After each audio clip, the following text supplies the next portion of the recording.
આજરોજ રામબાગ હોસ્પિટલમાં કથળેલી વ્યવસ્થાને લઈ અને આદિપુર, અંજાર, ગાંધીધામ, રાપર અને ભચાઉની જનતાને સાથે રાખી અને રામબાગ હોસ્પિટલના ઇમરજન્સી ગેટ ઉપર ધરણા કર્યા છે. આ ધરણા દોઢ મહિનો પહેલાં પણ કરેલા. ત્યારે આ જે લુખ્ખું તંત્ર છે, આ નકામી સરકાર છે, એને સીબાણું નહીં અને પોલીસને આગળ કરવામાં આવ્યું અને ધરણાને આરોગ્યના મુદ્દાને એ ડાયવર્ટ કરવામાં આવ્યું હતું. પછી અમે દિવાળી સુધીનો સમય આપેલો કે દિવાળી સુધીમાં અહીંયા જે ખૂટતી કડીઓ છે એ પૂરી કરવામાં આવે, નહીંતર ફરી પાછો રામબાગ હોસ્પિટલમાં ધરણા કરવામાં આવશે. પણ અહીંયા બેડની સુવિધા પણ કરવામાં નથી આવી. બેડ છોડો, બેડ શીટની સુવિધા કરવામાં નથી આવી. નથી વ્હીલચેર, નથી સોનોગ્રાફી, નથી મેડિકલમાં દવાઓ. આપણે આટલા પેશન્ટના મેડિકલ બિલ પડ્યા છે, આજના છે બધા, આજના છે આ બધા. એક પણ દવા રામબાગ હોસ્પિટલમાં ઉપલબ્ધ નથી. એક પણ દવા રામબાગ હોસ્પિટલમાં ઉપલબ્ધ નથી. આનામાંથી આ જેટલા પણ બિલ છે, બધી દવાઓ લખેલી છે, એક પણ દવા અહીંયા આગળ ઉપલબ્ધ નથી. અને જેટલા લોકો દવા લેવા ગયા તો મેડિકલમાં બેઠેલા કર્મચારીઓએ એમ કીધું કે તમે ભારતીય જન આ જગ્યા ઉપર મેડિકલમાં જાઓ અને ત્યાંથી દવા મળશે. હવે હું કહેવા માંગીશ કે આ કોઈ સરકારી ખાતું નથી, આ પ્રાઇવેટ મેડિકલ છે. ચોક્કસ થોડુંક સસ્તું હશે પણ ત્યાં પૈસા આપવામાં આવે છે. તો શું રામબાગ હોસ્પિટલના ડૉક્ટરો અને રામબાગ હોસ્પિટલના સુપ્રિન્ટેન્ડન્ટ મંટાણીની મિલીભગતથી અહીંયા દવા રાખવામાં નથી આવતી અને અહીંયા દવા લખી આપવામાં આવે છે? શું અહીંયા કને મંટાણી સાહેબ જે સુપ્રિન્ટેન્ડન્ટ છે એમનો કમિશન બંધાયેલો છે? અહીંયાના ડૉક્ટરોનો કમિશન બંધાયેલો છે? દવા લેવા જાય છો તો દવા નથી આપતા, કાર્ડ આપવામાં આવે છે, આ મેડિકલમાં જાઓ, આ મેડિકલમાંથી તમને દવાઓ મળશે, ત્યાં પૈસા આપવા પડે છે. સરકાર, અને ખાસ કરીને હું કહીશ માલતીબેન, ખરેખર શરમ આવી જોઈએ તમને.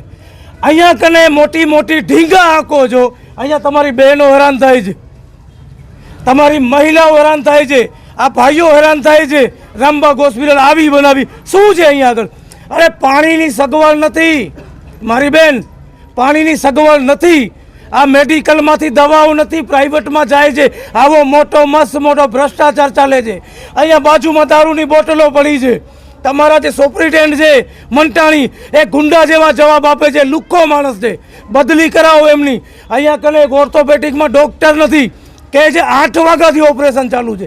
જોકે સારું 9 વાગ્યા તો એનું આવવાનું ટાઈમ છે ડૉક્ટરનું, અહીંયા કને આવવાનું પ્રેઝન્ટ ટાઈમ 9 વાગે છે અને આ મંટાણી કહે છે 8 વાગે આવી ગયા છે.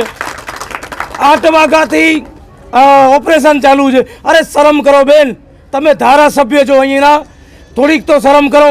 જો તમારા કને કામ ન થાય તો રાજીનામું આપી દો. ખરેખર હવે રાજીનામું, હવે થાકી ગયા છીએ બેન, તમારામાંથી થાકી ગયા છીએ.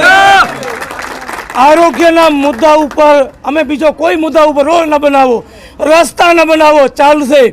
ગટરો વહેતી હશે એનામાંથી અમે નીકળી જઈશું, પણ અહીંયા કને સુવિધા તો સુધારો. મોટી મોટી ઢીંકા ના આગો. સરકારમાં ત્રીજી વખત ટિકિટ મળે એના માટે સરકારને આવરું ન ચાવરો. આ જાહેર જનતા ઊભી છે, અહીંયા કને 1000 લોકો છે બેન, 1000 લોકો. થોડીક તો શરમ કરો બેન, શરમ છે કે નહીં? આ 1000 લોકો ખોટા હશે ને તમે સાચા હશો. તમારા મંટાણી સાહેબ જે ડૉક્ટર છે એ સાચા હશે, તમારી પોલીસ સાચી હશે, તમારા એસપી સાચા હશે. આ 1000 લોકો ખોટા, આટલા બિલ બતાવ્યા એ ખોટા. આ મેડિકલ, પ્રાઇવેટ મેડિકલનું કાર્ડ, એના પુરાવા છે કે કાર્ડ આપે છે ને તમે ત્યાં કરીને જાઓ, એ ખોટા.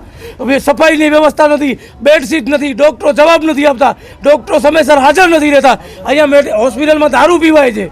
હા, આ બધી સુવિધાઓ, સોનોગ્રાફી જેવી વ્યવસ્થા નથી.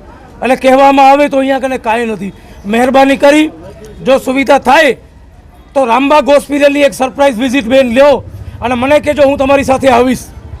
શું સગવડ નથી હું તમને બતાવીશ બેન. અમારા દુશ્મન તમે નથી, આ સરકાર છે અને સરકારમાં તમારો સરકારી પદ છે, એટલા માટે તમારી જવાબદારી છે. અને જવાબદારી થકી હું જવાબદાર વ્યક્તિ તરીકે, એક સમાજના આગેવાન તરીકે, કચ્છના એક કાર્યકર તરીકે તમને કહી શકું છું કે તમે જ્યારે તમે સમય આપો, ધારાસભ્ય તરીકે, સાંસદ વિનોદ ચાવડા તમને કહેવા માંગુ છું ભાઈ, તમે સમય આપો ત્યારે હું તમારી સાથે આ રામબાગ હોસ્પિટલમાં સરપ્રાઇઝ વિઝિટમાં આવવા તૈયાર છું. આવો સાથે જુઓ તો ખરા શું છે અહીંયા 100 બેડની 300 બેડની હોસ્પિટલ બનાવી નાખી, ઢાંચું બનાવી નાખ્યું, સગવડ શું છે? કાંઈ નહીં. હા, ઉપર રૂમ ખાલી પડ્યા છે, ત્યાં કને કોઈને એડમિટ નથી કરતા અને જૂની હોસ્પિટલમાં એડમિટ કરવામાં આવે છે, ત્યાં કને બેડ નથી. મહેરબાની કરો, હવે રેમ કરો. ધારાસભ્ય તરીકે તમારી ફરજ છે, ફરજને અદા કરો. તમે રોલ ન બનાવો ચાલશે, ગટરમાં ચાલી લેશું, પણ આરોગ્ય તો ફ્રી આપો. ભારતના બંધારણની કલમ 21માં રાઇટ ટુ હેલ્થનો મૌલિક અધિકાર છે. કોઈના બાપની તાકાત નથી કે અધિકાર છીનવી શકે. હા, કોઈના બાપની તાકાત નથી. આજે આવ્યા છીએ, કાલે આવશું ને ફરી પાછા આવશું. અને હવે ધારાસભ્ય શ્રી, તમે જો અમારી સાથે રહીને સરપ્રાઇઝ વિઝિટ ન કરીને તો તમારી ઓફિસની આગળ ધરણા કરશું એની ગેરંટી આપું છું. તમારી ઓફિસની આગળ લગાવો તમારો પોલીસનો જોર, જેટલો લગાવો એટલો કરો. ફરિયાદો અમારા ઉપર જોઈએ અમે પણ.